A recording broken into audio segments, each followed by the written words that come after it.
Hi, I'm Alex. Welcome to the channel and thanks for tuning in. Now in today's video we're talking about dilution. Now this is a really important thing to understand if you are investing, and it's something which I'm seeing discussed increasingly more often on YouTube as many popular stocks are going through various corporate activities which are having a dilutive impact on shareholders. Of course, we love high tide on this channel, so later on in this video we will discuss that in part 2.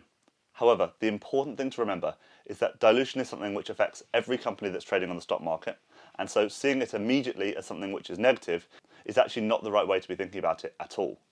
Yes, of course this can be concerning for investors, but at other times it's actually a really important and a good thing to see as well. You need to look at this on a case-by-case basis, and we'll discuss how you go about doing that in more detail in this video. I'm sorry that it's been a while since I last uploaded on this channel. My actual job has been really busy over the last couple of weeks and I've just not been able to get anything prepared. I'm not dead and I will be regularly uploading on this channel again from now on. Thanks to all of those who reached out to me to check everything was alright, it's really appreciated. As always now on this channel, please smash the like button. I'll continue to ask this favour in our battle against YouTube clickbait. By hitting the like button, you can help the algorithm learn that clickbaity titles and content isn't needed. You're doing a great job of this so far and I please ask you to keep it up. Thank you so much.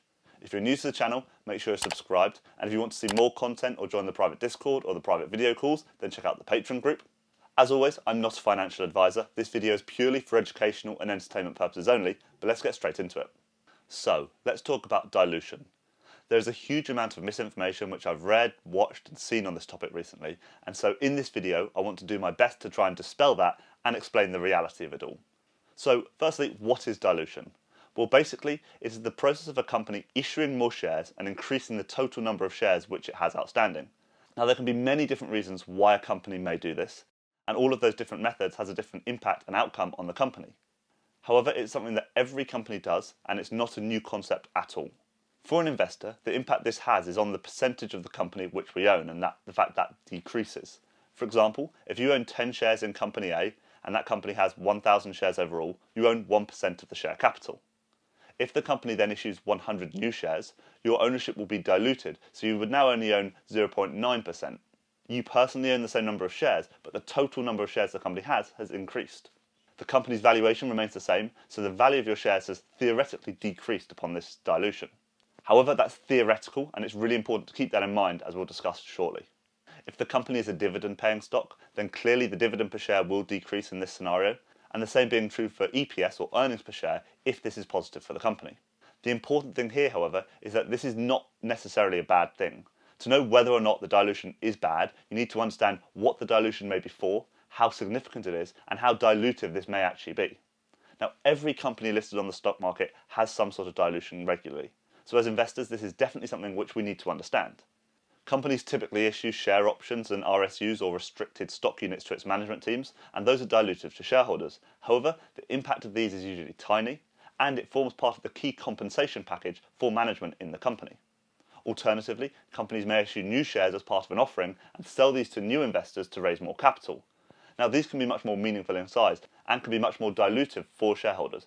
However, if the proceeds are used for something which in turn creates more value for shareholders than is given away in the dilutive impact, then this is good news. So knowing this, it's really impossible to say, without knowing the details of it, whether dilution is good or bad. You just can't broadly say dilution is bad. You need to look at each specific case and understand the dynamics.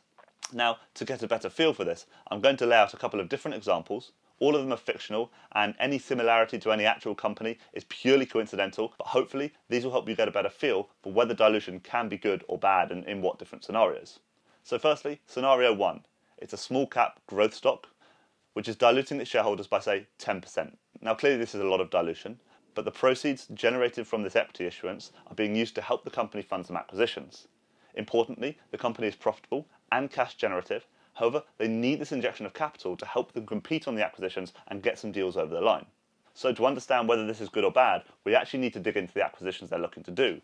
And clearly this information is not readily available before they've done those deals. So let's look at history. Have they made acquisitions before?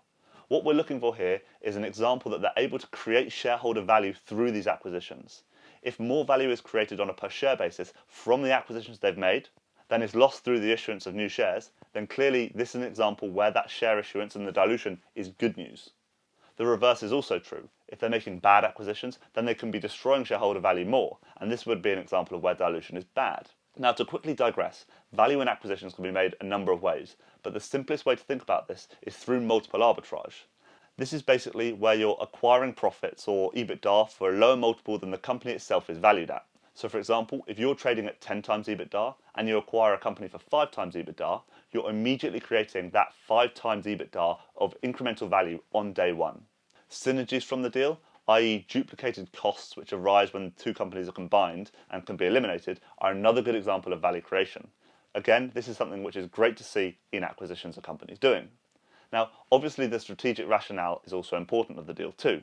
If the deal is something which enhances the overall position of the company and is a sensible strategic move, then this is good. Whereas if we're looking at a move out of desperation, for example, the company's making acquisitions to maintain a decreasing market share, then clearly that's not good. So as we can see from this example, it all depends on the specific situation. You can't just say issuing new shares is bad. That's not the case at all. You need to understand the dynamics because you can be creating more shareholder value by doing that through doing accretive acquisitions. Now, scenario 2 is a small cap growth stock again, and again, it's diluting its shareholders by around 10%. However, the proceeds from this equity issuance are instead to fund the ongoing business operations. This could be, for example, a pharma research company or an early stage mining company, for example. In these cases, the company is pre-revenue, and so the proceeds are being used to fund the ongoing operations of the business for a period of time. Unlike the first example, the company is not profitable, and so unless the capital raised now will help the company shift and become cash generative, then there's a very strong likelihood of down the line more dilution and a further equity issuance being required. Again, very different dynamics, very different risk profiles in scenario 2 from scenario 1, but you do need to understand what the proceeds of that are being used for. Will there be more dilution or not? It's not just as simple as saying issuing new shares is bad. Now, scenario 3 is a mega cap company. It's undertaking a large strategic merger with another listed company and is diluting its shareholders to complete this deal, this time by 40%. Now, this has characteristics which are much more similar to that of scenario 1, in that if it's a good deal and it's accretive for shareholder value, then it's good. If it's a bad deal and it destroys value, then it's bad news. Ultimately, in deals like this, what you're looking for is a scenario that the EPS of the combined business is greater than that of this business on a standalone basis. When looking at the EPS of the combined business, you're not just taking the two EPSs and adding them together, you're also considering the impact of synergies here. When looking to understand whether a deal like this is accretive, what you're looking at is whether the EPS is greater for the combined business than it is on a standalone basis. So the way we look at that is by combining the net income of the two businesses, including the impact of synergies, and then dividing that by the new share count. What's the impact on the EPS? If it increases, then that's an accretive deal for shareholders and it's good news. If it decreases, then that's dilutive for shareholders and it's bad news. So again, it all depends on the specific situation. It's not as simple as saying it's bad news. Now, often is the case with smaller companies. They may actually not be profitable at a net income level. So you can look at the EBITDA multiple difference as a good proxy for how much value the deal creates for shareholders. And that's the multiple arbitrage point we discussed earlier. So now we have some examples of dilution in fictional examples in practice. It's important to understand why a company may seek to raise equity rather than raise debt, for example. Debt can often be cheaper, but sometimes the company may not have the ability to access the traditional debt markets, say due to its sector focus, for example, or alternatively, the repayments on the debt which would be required would be damaging to the company's growth strategy, and so actually raising equity and issuing more shares is more appropriate. This is partly why bigger dilution is more commonplace in smaller companies. But it is really important as investors to remember that it is not always bad news, as oftentimes with a good management team and a good strategy, it's good news, but it really depends what the purpose of those funds raised from the equity issuances is. So now let's dive into it. It's probably been the thing that I've been asked about the most over the last 2 weeks. It's HITI, but specifically the recent announcement of the planned 100 million equity raise and what this means for shareholders. I've also seen so many videos which I disagree with totally. In many cases, I've messaged the video creators asking them to come on the channel here and we can have a live, no edited debate about the situation, but unfortunately nobody's yet taken me up on this offer. If you're one of these people and you're watching this, please reply one way or the other. I think it would be really useful to get this out in the open. So the main concern I've seen amongst investors is the concern in relation to the decreasing stock price and whether I'm concerned. Now, the short answer to this is no. I've actually increased my position in HITI materially. But anyway, back onto the specifics here. There are 3 things which I'll discuss in relation to this announcement for HITI. Firstly, why they've done this. Secondly, what it means for us as investors. And then thirdly, I'll touch on some key factors which I've not seen anyone else discuss, but which are actually really important to consider. So firstly, why?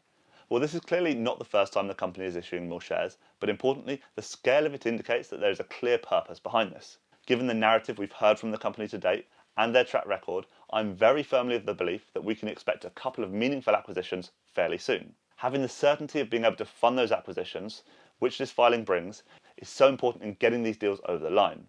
I think as well as this, there will be a firming up of the balance sheet and generally just improving the overall financial position of the company. This is a key step in making sure the company is robust and as attractive as possible to new investors as we go forward along the process of the Nasdaq uplisting. We know from the company's track record that they do very accretive deals, and so I'm personally really excited to see what the company has in store for us in this capacity. So in this respect, for me, it's definitely good news. So what does this mean for us as investors then? Well, let's look at the historical precedent of the acquisitions HITI's made. Now, I'm not going to go into the specifics of each deal, as I've done this a couple of times in previous videos. However, the track record they have for acquisitions is very good. They've all been accretive, and they've all created massive shareholder value on day one through multiple arbitrage, and also always have solid strategic rationale. On top of this, there's also the real angle for further value creation down the line through realization of synergies. So if we do see the proceeds of this raise being used for future acquisitions, this will be accretive for all of us as shareholders, so we should see this as positive news and be excited by it. Now, the third thing to address here is more around the nature of dilution in a company. If a company is continually diluting shareholders, there's no strategy behind it, and they're being negligent, then they're actually in breach of their fiduciary duty as management and board in acting in the best interests of shareholders. HITI clearly have a very professional approach to this, more so than many other companies of their size, so this is clearly something they take very seriously. If you don't buy that argument, however, if you believe that actually they don't care about their fiduciary duty, then instead you have to believe that actually they're acting in their own self-interest. If this is your argument, then you have to remember that Raj is the largest shareholder in the company. He owns just shy of 20% of the company and has never sold a single share in HITI. As a result of this, every time new shares are issued, he's impacted by dilution more than anyone else. So in summary on this point, whether you believe they're acting in line with their requirements of their roles or they're acting in their own personal interests, clearly they will not be diluting shareholders needlessly without a clear plan for value creation from this. So personally, I'm firmly in the camp that there's a real long-term value creation that's going to come from this issuance and from further issuances down the line. I don't think this will be the final one. I think this will be used to do some good deals, and I think we'll see the company come back with more equity issuances down the line to do more deals and create more long-term shareholder value. That leads me really nicely onto my final point. Now, I feel I say this in every video, and I don't want to be a broken record, but this is a long-term play. Personally, I don't look at the daily price movements. I have a very good level of confidence and conviction in the fact that in 2 years' time, the stock price will be many multiples of that of where it is today. So be patient, try and understand what's going on, and try and understand what it means. Don't knee-jerk react and respond to comments online which sometimes are fairly misinformed. Anyway, thank you so much for watching. I hope you enjoyed the video. If you did, please smash the like button. If you're new to the channel, then make sure you're subscribed and check out the Patreon group if you want to see more exclusive content, private video calls, and join the private Discord. And as always, please let me know your views and comments in the comment section below. I find it so interesting to hear the different perspectives, so please get involved. Thank you so much for watching, and I'll see you in another video.